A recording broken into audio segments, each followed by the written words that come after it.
Thank you for taking the time to watch this episode of Life Support. If you enjoy the content, we would ask that you like it, hit subscribe, and share it with your friends. Hey, it's so good to have you on Life Support. What we do on our podcast is we talk about things that aren't necessarily fun to talk about, but they're important. And we know that Jesus is a redeemer. He's always involved. And today we've got a wonderful guest that's going to help us understand another area that we struggle with in this world. His name is Michael Bartel. He's founder and CEO of Free International. How you doing, Michael? Thanks. Doing good. Good to see you, Thanks Pastor. for being here. Yeah, my pleasure. My pleasure. Tell me a little bit about Free International. What do you do there? Well, Free International is a missions organization that my wife and I founded back in 2007. After having spent 4 years with another organization in Southern Asia, doing work primarily with victims of human trafficking. And in the middle of our coming back and telling those stories that we were seeing out of Southern Asia, churches, community groups, people here in the States were like, man, it's awesome what's going on, but what can we do? What can we put our hands to? And my wife and I just, over much prayer thought, well, maybe that's what we need to be doing, is finding ways for the church, capital C, in a pragmatic sense, local church, to be engaged with issues of vulnerability and trafficking and exploitation here in the States. And so we started Free International, which stands for Find, Restore, Embrace, and Empower. And we're not for profit, but we really fancy ourselves a missions organization working very closely with the local church to reach the vulnerable and the exploited and the trafficked. So tell me about your background a little bit. And most people don't sit at home going like, hey, we could do that. I would have no way to even start. Tell me about yourself a little bit. Yeah, well, and that's where we sat too. I mean, my wife and I are both ministers and pastors' kids, actually third generation. My grandmother was a church planter back in the 30s and the 40s when coming out of the Great Depression and into World War II, when there was a big need for the men to be looking for work or off to war. They planted 13 churches, and so my wife came from a church plant background as well, and that's what we thought we were going to be doing, is church planting.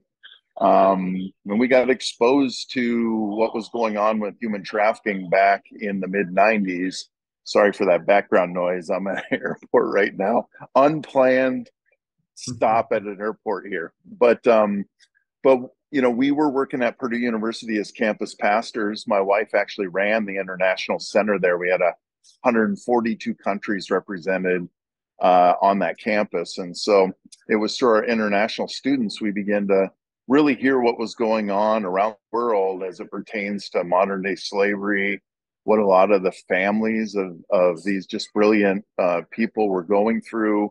And it just really got under our skin, right? It was something that we had that same question. What is it we can do about this? So we began to dig quite a bit. What is it we can do? How can we make an impact as a student organization? And we had a campus church. What is it we can do to actually be God's hands and feet and points of rescue, to use a loaded word, for those who were going through these things. And so through all our digging, all our research, all the stuff we were, trying to figure all this out with, we just got to a point where we were like, well, we can't just cram our head full of knowledge. We got to figure out a way to really engage this. And so we jumped in as world missionaries and went to India. And it was during our time in India, we just, learned how to take the information we had crammed into our head and put it to work. So we don't have a background in law enforcement. We don't have a background in a lot of areas that we actually work very collaboratively and heavily with now. We're just ministers of the gospel that saw a need and did what we could to step into it. Good for you. I want to find out how you do that. because I think the way that Free International works is really fascinating. But I want to talk a little bit about trafficking because for many believers, it's kind of this foreign concept. It's kind of over here and not really part of our daily experience. But we hosted a Super Bowl here in Minneapolis Yeah. uh, a few years ago, not too long ago, and my eyes were opened when different groups came and said, "Here's what's going to happen when the Super Bowl comes here." And I realized that human trafficking is happening all around us here, even in the suburbs. So tell me Yeah. about what forms does human trafficking take? And are any of us separated out from the effects of it? Oh, those are great questions. And yeah, actually when, just a little point of reference, maybe we get back to in a little bit, I'm sure. When I first got back to the States, my wife and I, and we had seen what trafficking looked like there. That was our context, these type of exploitation and human trafficking happening overseas in India and Thailand and these places. It definitely happens there. But when we came back, we knew there was big issues here in the States. In fact, we're probably the third largest, second or third largest problem with trafficking in the world is here in the United States, and we act as a point of origin, point of transit, and obviously a big part of the demand for various types of trafficking. That would include sex trafficking, sex trafficking of minors, as well as labor trafficking and other things pertaining to that. And so when we came back and wanted to start getting the church involved here in the States, uh, we had to learn what it looked like. What does this look like, in the urban centers and in the suburbs and in the rural areas? And obviously the church is in all these places. So what can we do to learn what this looks like so we can engage it? One of the first people we ran across when we came back here into the United States was Brad Dennis, who's now our national search director. He actually was the man who started all the Super Bowl outreaches back in 2009. He was recognizing that when you bring large amounts of disposable income into an area for a short period of time, you're going to have an increase in all sorts of issues, including trafficking, right? And the recruitment of the vulnerable for those purposes as well. And so we had done the Super Bowls every year until the year it was in Minneapolis. Then we shifted, and that was the first year we actually did the Super Bowl week in Las Vegas, as Las Vegas gets actually more visitors during that 10-day period than the Super Bowl city does. And we based out of Las Vegas, so we already have relationships and all that. Just so happens the Super Bowl's coming to town this year, so it overlaps again. But yeah, I mean, we have people on our team, missionaries all over our team who work in all these areas. Jody and Wendy Dice, who are part of our team, they base out of Mississippi, and a lot of familial trafficking there, families who are trafficking their children because of their poverty or their drug addictions, selling their children for sex, and and and obviously a lot of labor trafficking issues. Oftentimes in rural farmlands, in massage parlors and nail salons, places like that, where the vulnerable again get exploited. Not all of them are being exploited sexually through sex trafficking, but they are definitely being exploited in significant ways through the labor side. So you really are looking out for those that are the oppressed of our society, and that's really important. Now, the way you do it is fascinating to me because I only know a little bit about this, but this isn't some kind of low level, like, we're going to sit in an office somewhere and hope we can make a difference. I mean, you're out there doing some pretty radical stuff. It's pretty neat. Tell us about it. Yeah, I mean, we have a broad range of skill sets on our teams who have expertises in a lot of areas. But when we do these major events, like I believe you're referring to, at least in part, We bring all those resources of the church, right? These are people who come out of our churches who are ministers who have background in special forces in the military, or lieutenants, in on vice departments, or FBI. We have counselors on our team, therapists. We have a broad range of skill sets on the team, and we truly believe that's one the gift of the church into this world, right? I mean, this is a monstrous issue in our world, but that's why that God left his church here, so that none would perish, right? That all might know who he is. And so when we come into a city, we take a focus of the missing kids, right? Um, we have 2,300 kids that are reported missing every day in this country, and those are just the ones that are reported missing. There are a lot of kids that go missing. The families don't care. They're part of social services, so nobody reports them missing. And huge amount of very young kids that are incredibly vulnerable, or themselves being exploited in cities and areas all around the country. So what we do is we work with law enforcement, we work with the social service departments and the juvenile justice systems in the cities we go to identify the kids who are at greatest risk or have had a history of trafficking or likely currently being trafficked. And so once we identify those kids, what we're able to do is work with law enforcement, work with the education system, we're obviously work with our churches to mobilize in the city we go into to find those specific kids, but not exclusively those kids. Because as you know, when you go out into the fields and cast the seed where it needs to go, you're going to run across a lot of other vulnerability. We teach our crew that you never step over one need to get to another need, right?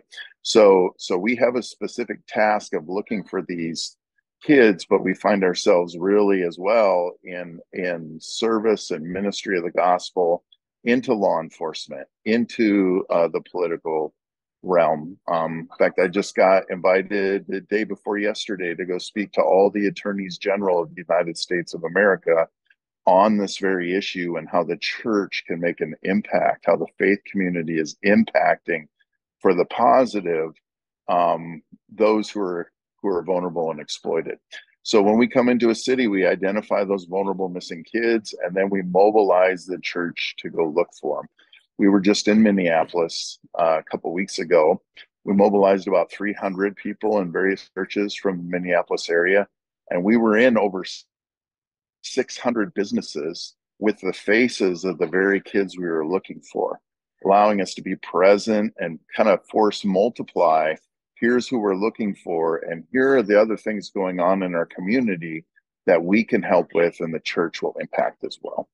And so focusing on those missing kids, and also not just the kids themselves, but the environments they're coming out of. Kids, if they're running away from something, or they're running to something. So it allows us to, again, work with the faith community to almost adopt these families, or these foster care families and networks, to go, what are the gaps in real help and need and services that our churches then can layer into these families to limit that vulnerability and to be very present with that family. It's a key verse for us as a missions organization. Psalm 46:1, God is our refuge and our strength, very present in time of trouble. And so what we try to do with our efforts toward trafficking and toward the vulnerable and toward the missing is, what does it mean to be very present in the lives of those who really need help, need community, need positive community, and ultimately, as we know, need the gospel as well. Michael Bartel is our guest from Free International. Is there anything the average person is doing that aids trafficking and we don't even know it? In other words, we're going through our lives, we're common things that we don't think of, and it's pushing this issue forward. I would think the number one thing, which which there's complications with it because it's an addiction, right? Which addictions need to be handled as addictions, but pornography plays a pivotal role in human trafficking. Oftentimes, there are a lot of groups, people I work with who believe in and of itself, porn is what drives trafficking, that those who engage with porn all end up purchasing sex and looking for more and more of a thrill on the backside. I oftentimes think because of it being an addiction, that definitely happens. That definitely happens, as any addiction can. But I think a lot of those I know who we worked with our organization are addicted to pornography. It's an end unto itself. But the problem is that pornography is largely acted out. Those who are in porn are largely being trafficked as well, through force, fraud, coercion. They're being they're engaging in commercial sex acts on camera, and stupidly in our country, just because it's filmed, somehow we think it removes, because of our pornography laws here, it's free speech, right? If you film an exploitation, it becomes okay. But I think porn, it's not the only place, but porn definitely is one of those things, especially as we talk to men and actually a growing number of women who are addicted to porn, that that that porn itself is an act of human trafficking in more cases than not. You have no idea what's going on the other side of that camera. The fantasy being created is oftentimes being created through exploited and definitely vulnerable people. And so yeah, to answer that question, we definitely in trainings and stuff can go through lists of stuff, but I think porn is probably the number one driver on the sex trafficking side of things, as far as human trafficking is concerned. I think that's important for us to know, because many times in the church we're concerned about the people who are addicted to porn, that are using porn. We know it destroys people, it destroys families, but this adds a whole nother dimension to that problem. That's right. And as believers, man, we have to take that seriously. And we need to get the word out about what's really going on, because I think there are people that watch porn who see it as a victimless crime, sin, put it that way, and it isn't.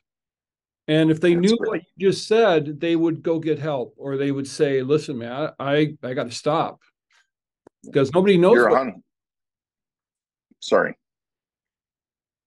No, I mean, I don't think that many people understand the depth to which you're saying this is happening. Yeah, I think you're 100% right. I know with a lot, I speak to big men's events and things like that often. And virtually none of the men there that are struggling with pornography consider this, right? And it's already a shame-based kind of thing already. So when we address this, we don't want to cast more shame. I mean, obviously there's no condemnation for those who are in Christ Jesus. However, this is not a small thing, and it isn't, like you say, a victimless crime. I kind of relate oftentimes even this addiction to porn, almost like the prophet who comes to David after he slept with Bathsheba and tells him the story. And in that story, the person of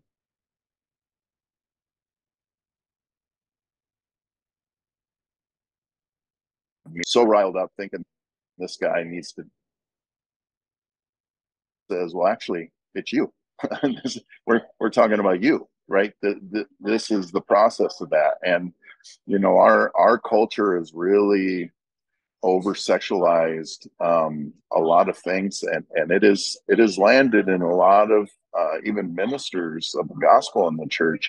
And so I think we need to take a full approach to this, right? That needs to be dealt with for a lot of different reasons, for relationship reasons, for your relationship to God, your relationship to your spouse, just how we view the opposite sex and what we value.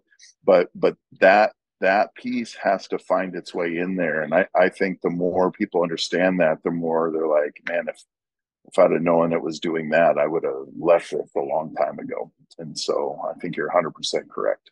Yeah, and when the Bible talks about purity and it talks about um, being careful to guard our hearts, it must also be referring to the people that you're lusting after.